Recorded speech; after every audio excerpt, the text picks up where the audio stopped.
குழந்தை பாக்கியம் இல்லை, அதுடைய மனக்கவலை என்ன போட்டு அரிச்சுக்கிட்டே இருக்குன்னு 2 பேரும் இருக்கீங்களா? 2 பேரும் தம்பதியா போகணும். 2 பேரும் தம்பதியா போய் 3 விளக்கு ஏத்தணும். நல்ல ஞாபகம் வச்சுங்க. 2 விளக்கு உங்களுக்கும் உங்களுடைய வீட்டுக்காருக்கும், இன்னொன்னு வரப்போற குழந்தைக்கு ஏத்தணும். ஏத்திட்டு பிரார்த்தனை பண்ணுங்க, எனக்கு நல்ல குழந்தையா வேணும் முருகா அப்படின்னு பிரார்த்தனை பண்ணிட்டு 6 சுத்து சுத்தணும். நல்லா புரிஞ்சுக்கோங்க.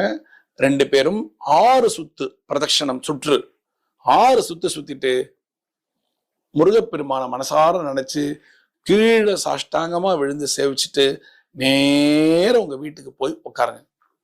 வெளியூர் போனாலும் சரி, அப்படி வெளியூர்ல இருக்கீங்கன்னா அந்த கோவில்ல உட்காந்துட்டு ஏந்திரிச்சிருங்க. ரைட்டுங்களா? இது யாருக்கு? குழந்தை வரம் வேண்டி இருக்கிறவர்களுக்கு.